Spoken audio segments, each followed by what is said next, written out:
Hola, ¿cómo están? Espero que estén bien, con entusiasmo para seguir explorando el capítulo 1 de métodos numéricos. En este caso vamos a comenzar con el estudio del conjunto A. Este conjunto es un conjunto particular de los métodos numéricos o que está relacionado con los métodos numéricos y tiene varias características importantes y propiedades definidas en él que es de interés conocerlas. Entonces, dada una base beta en la que se trabaja, la cantidad de dígitos disponibles para almacenar la mantisa de los números en notación en punto flotante y el exponente de la base que está entre los valores L y U, se llama A al conjunto de todos los números reales con los que la computadora puede operar. Entonces, recordemos que los números reales de la notación corriente que nosotros conocemos, no todos pueden representarse en forma exacta en la computadora. Entonces, una cosa son los números en notación corriente y otra cosa son sus representaciones. Entonces, al conjunto de estas representaciones es que nosotros las llamamos elementos del conjunto A. Ese conjunto A es un conjunto que no es único. Cada dispositivo con su configuración particular tiene un conjunto A. Entonces, en la actualidad, las computadoras, los celulares, las calculadoras, cada una tiene su conjunto A. Y si vamos comparando, si hacemos una historia, digamos, de las computadoras desde que empezamos a contar con ellas hasta las computadoras de la actualidad, ese conjunto A es un conjunto que ha ido mutando y ha ido cada vez más creciendo y fortaleciéndose. Bien, nosotros vamos a empezar a estudiar características de este conjunto.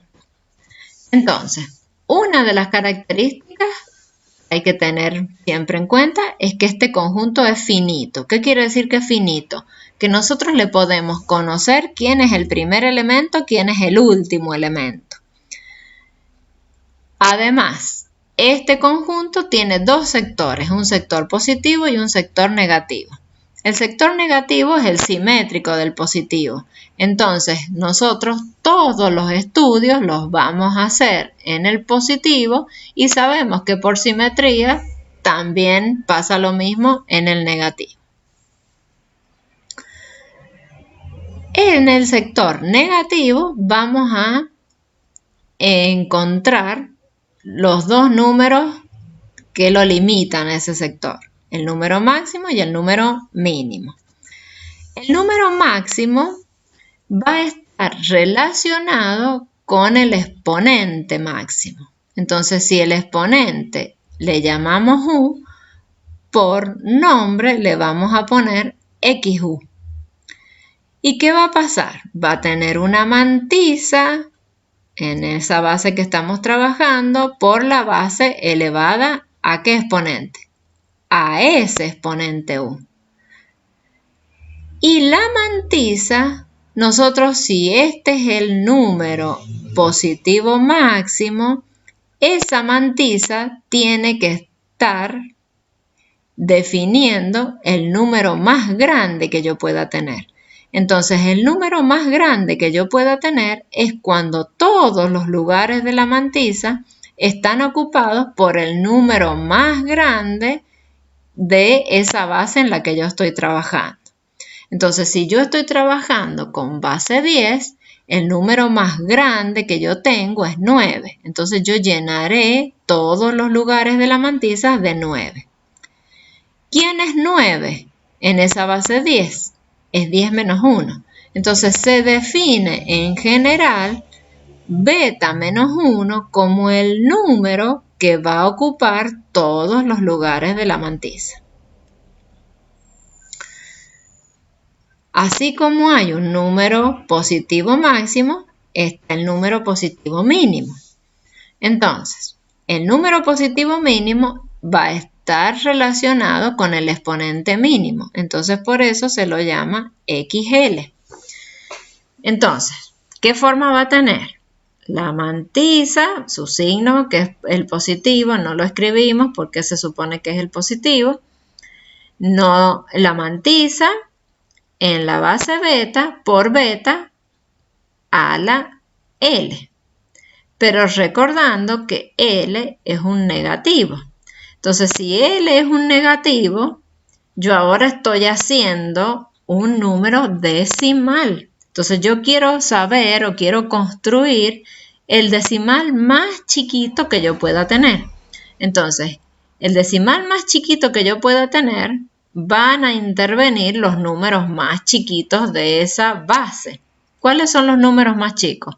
El 0 y el 1. Entonces, el 1 va a estar inmediatamente detrás de la coma y ceros en el resto de los lugares. ¿Por qué esto? ¿Por qué no el 1 al final y todos los demás ceros? ¿Por qué? Porque acuérdense que LL es un negativo. Entonces yo tengo que correr la coma de aquí para adelante. Y siempre detrás de la coma tiene que haber un no cero, o sea, un distinto de cero. Entonces, el único elemento distinto de cero es el que va a estar detrás de la coma para que sea posible la estructura de la notación. Y de ahí en adelante yo tengo que correr la coma hacia la izquierda, llenando todos los L lugares. Entonces así me aseguro de que el número sea muy pequeño. Así como nosotros estamos diciendo de que este XL es el positivo más chico, tenemos que acordarnos de que el 0 no pierde cifras significativas en la representación, o sea que el 0 está en A. Pero el 0 carece de signo, el 0 no es ni positivo ni negativo.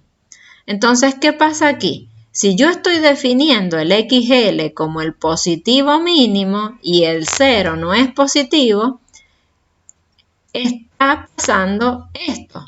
Entre el 0 y el XL hay un rango que no pertenece al A, de elementos que no están en el A.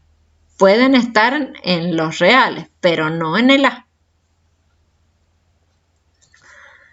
Bueno, ahora, así como el sector positivo está entre el XL y el XU, cuando yo haga los simétricos, el sector negativo va a estar entre el menos XU y el menos XL. Y lo mismo que pasaba en el positivo o en el sector positivo pasa en el sector negativo. Entonces, ¿qué es lo que pasa simétricamente? Que entre el menos XL y el 0 no hay elementos en A. Y además, elementos más chicos al menos XU y elementos más grandes al XU tampoco están en A. Todo esto ya lo vamos a ver gráficamente para que se entienda.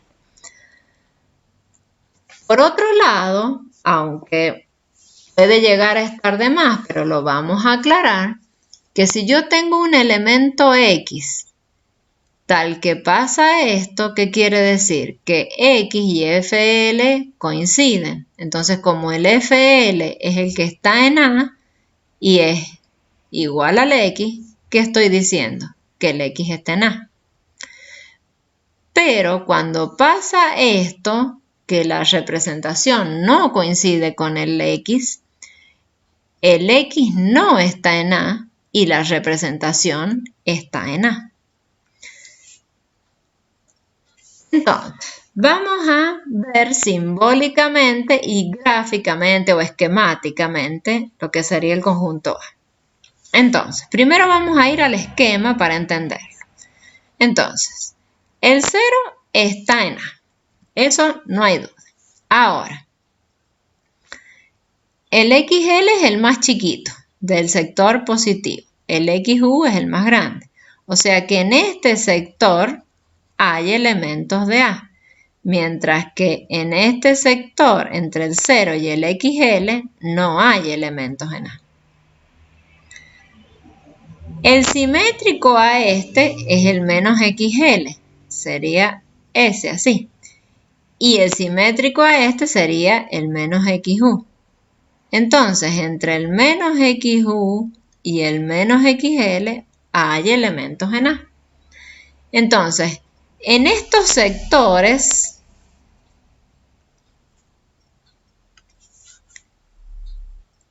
para acá, no pertenecen a A. Acá, no pertenecen a A. Acá, no pertenecen a A. Y de aquí en adelante, no pertenecen a A. ¿Sí? Entonces, ahí tenemos bien un esquema del conjunto A. Entonces, así tenemos que en el conjunto A están todas las representaciones, tales que si es una representación positiva, está entre el XL y el XU. O es el 0, o es una representación negativa, entonces está entre el menos XU y el menos XL.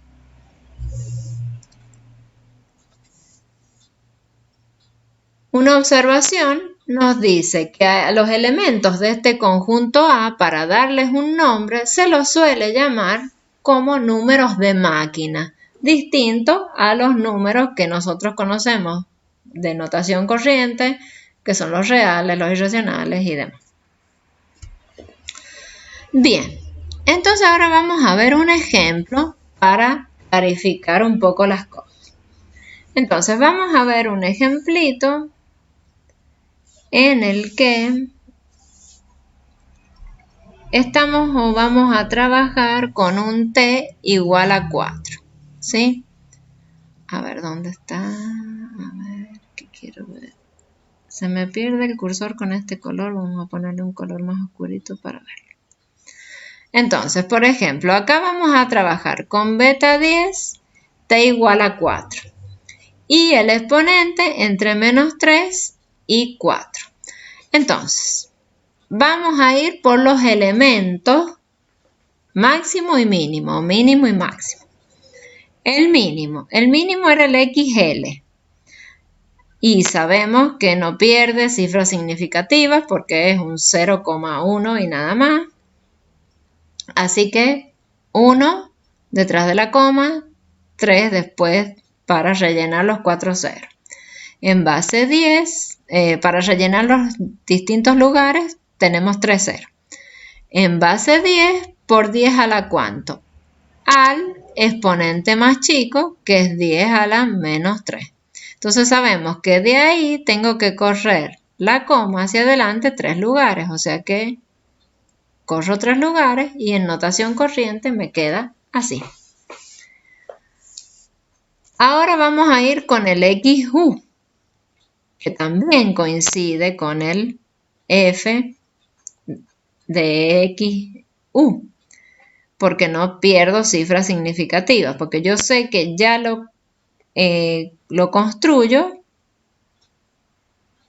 con los 4 lugares llenos de 9, que es el número que es el más grande, en base 10 por 10 a la cuánto, al número más grande, que es U, que es 4. A ver, me quedó el 4 perdido ahí.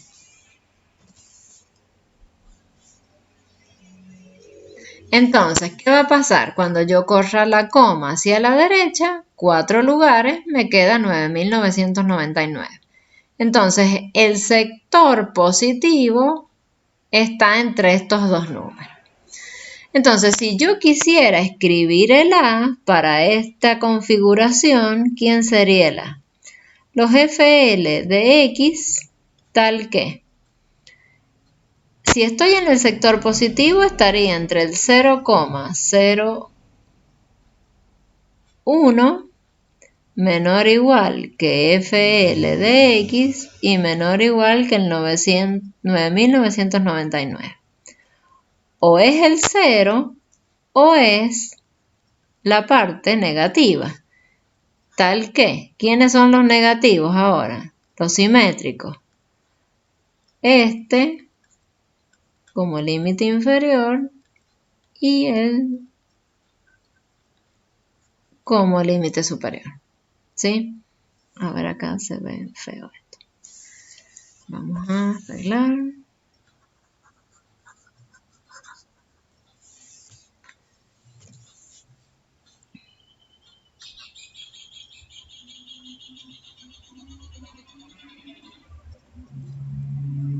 Ahí.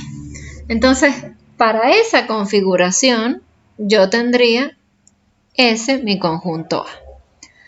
Ahora veamos qué otros ejemplos puedo vislumbrar, puedo ver para esa situación. Entonces, supongamos que yo tengo un número, un x1 ahora, que es ese número que tengo ahí. 0,0001. Entonces, primero vamos a la notación en punto flotante. 0,1, 0000 y todo lo demás 0. En base 10, por 10 a la cuánto. Fíjense, esta coma para llevarla a donde estaba antes, tengo que correrla hacia la izquierda. ¿Y cuántos lugares? 4. Entonces, si es hacia la izquierda, es un negativo y sería menos 4. El t igual a 4 está justo ahí. Yo después de ese t tengo 0, todo 0. Muy bien. Entonces, yo, si trabajo por corte, la representación por corte del x1 me va a quedar así. 0,1000 en base 10 por 10 a la menos 4. Ajá, bien. El XL tenía esta misma parte común. El XL tenía esta parte común. Pero el exponente del XL era menos 3. Y habíamos dicho que el XL era el más chico. Entonces, si este tiene menos 4, es más chico que el XL. O sea que es un número que está entre el 0 y el XL. Por lo tanto, el x1 es menor que el XL y por más que la representación coincida con el x1 porque no pierdo cifras significativas, está en el sector de elementos que no están en A. Lo mismo sucede con la representación por corte, porque como no pierdo cifras significativas detrás del corte, vuelve a pasar lo mismo y nuevamente el x1 no está en A. Entonces, a tener en cuenta eso, porque por más que la representación coincida con el número, puede no estar en el sector de elementos de A. ¿Qué pasa con este número? 43,72 o 0.72. 43.72 escrito en notación en punto flotante, ¿qué me va a quedar? 0, 43, 72, 0, todo lo demás 0. Bien, en base 10. ¿Por 10 a la cuánto? Desde aquí yo tengo que correr 2 lugares hasta donde estaba antes. Entonces es por 10 a la 2. Entonces, representación. T igual a 4. Hago el corte ahí. ¿Qué pasa? Las 4 cifras significativas del número entraron antes del corte y después del corte no tengo nada significativo. Entonces, ¿qué quiere decir? Que en este caso, representación por corte me va a quedar así. Aquí faltó el 10, aunque puede no estar porque el 10 es como la base canónica. Entonces, me queda de esa forma por 10 al cuadrado, que justamente es el x2. Y no pasa nada que ver con aquello, así que el x2 pertenece a la. Lo mismo sucede si yo trabajo por redondeo. Así que por corte o por redondeo, el x2 pertenece a la. Supongamos que ahora yo tengo otro número, un x3. Un x3 que es...